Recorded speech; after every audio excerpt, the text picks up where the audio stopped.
آپ میں سے بہت سارے لوگ ٹریولر ہیں دنیا میں. نارملی ہم جب ٹریول کرتے ہیں نا, ہم کیوں ٹریول کرتے ہیں؟ جب گھومنے پھرنے ویکیشن پہ لوگ جاتے ہیں, یار وہاں کا موسم بڑا اچھا ہے, وہاں گرینری بہت ہے, وہاں آبشار بڑے اچھے ہیں, وہاں سنو فالنگ ہوتی ہے, وہاں کا کلائمیٹ طبیعت کو خوش کر دیتا ہے. کوئی سوکھے ہوئے ریگستان کو دیکھنے جانا نہیں چاہتا, کوئی گرم سرزمین پر جانے کو پسند نہیں کرتا.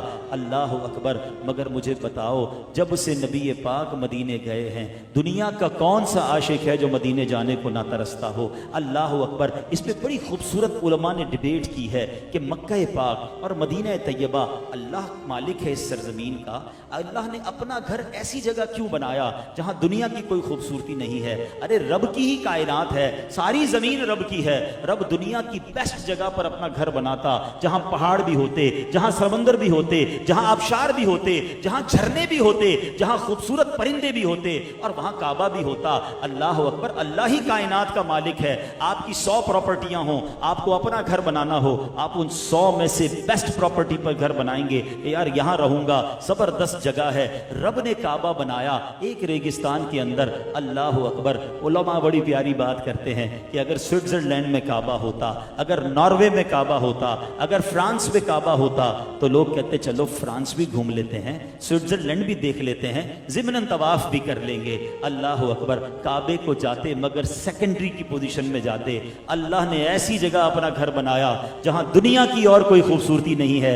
جانا ہے تو کعبے کے لیے جانا ہے, جانا ہے تو طواف کے لیے جانا ہے, جانا ہے تو رب کی محبت میں جانا ہے. ارے پتا ہے گرمی لگے گی, پتا ہے موسم مطلب کا نہیں ہے, پتا ہے وہاں ڈیفیکلٹی ہوگی, مگر اللہ سے محبت ہے تو کعبے کو لوگ جاتے ہیں. دنیا بھر کے خوبصورت ممالک میں رہنے والے بھی مکے جانے کو ترستے ہیں. دین another beautiful question کہ جناب جب اللہ کا گھر کعبہ بن ہی گیا تھا مکے میں, تو پھر نبی پاک کا روضہ بھی وہیں ہوتا نا. اللہ کا پسندیدہ شہر کعبہ ہے تو پھر افضل کعبہ ہے, وہاں نیک نیکی لاکھ نیکی کے برابر ہے.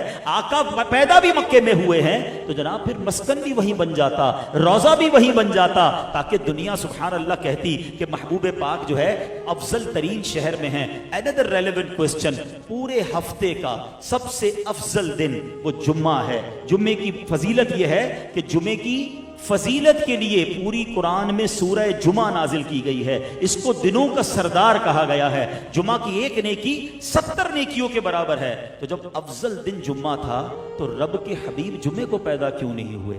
اللہ کے حبیب ایک آرڈنری ڈے منڈے والے دن کیوں پیدا ہوئے؟ There are two beautiful and relevant questions. سبحان اللہ. علماء عشق و محبت کیا پیارا جواب دیتے ہیں. فرماتے ہیں اگر مکے ہی میں نبی پاک کا روضہ ہوتا تو کوئی کہنے والا کہتا چلو طواف بھی کر لیتے ہیں, چلو حج بھی کر لیتے ہیں, اور وہی نبی پاک کا روضہ ہے وہ بھی حاضری دے دیتے ہیں. گویا نبی پاک کے روضے کی حاضری ایک سیکنڈری کام ہو جاتا. اچھا جمعے کا دن تو پہلے ہی عبادت کا دن تھا, جمعے کا دن تو پہلے ہی افضل دن تھا, چلو اس دن پیارے آقا کی ولادت کا دن بھی مناتے ہیں. نہیں, ساری دنیا کو محبوب کی شان بتانا تھی. ایک ایسی وادی میں سرکار دو عالم علیہ الصلوۃ والسلام نے اپنا مسکن بنایا جس کو پہلے کوئی نہیں جانتا تھا, بلکہ شاید آپ کو معلوم نہ ہو, اس کو یثرب کہا جاتا تھا. ارے وہاں کی آب و ہوا ایسی تھی کہ لوگ بیمار ہو جاتے تھے, مگر نبی پاک کے قدم لگے.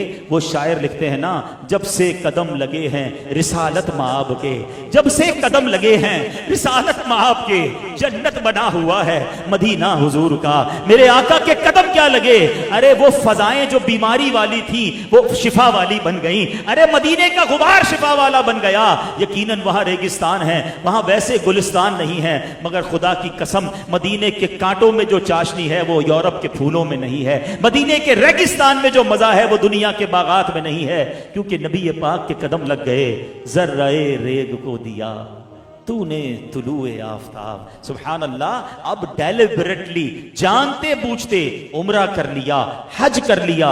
اب جو عاشق رسول سفر کرتا ہے there is no other intention, کوئی اور نیت نہیں ہے. اب نیت ہے کہ رسول پاک کے دربار میں جانا ہے, آقا کے قدموں میں حاضری دینی ہے, عشق و مستی والے سفر پر جانا ہے. مولانا حسن رضا خان صاحب لکھتے ہیں نا, حسن حج کر لیا کعبے سے آنکھوں نے ضیا پائی, چلو دیکھے وہ بستی جس کا رستہ دل کے اندر ہے. وہ بستی اب اس کا رستہ ہی دل کے اندر سے ہو کر جاتا ہے. تو سبحان اللہ, آقا علیہ الصلوۃ والسلام کے قدم لگے, ذرہ ریگ کو دیا تو نے طلوع آفتاب. اب دنیا بھر کے لیے وہ منبع, وہ مرکز اور عاشقوں کی سرزمین اور تمنا بن گئی.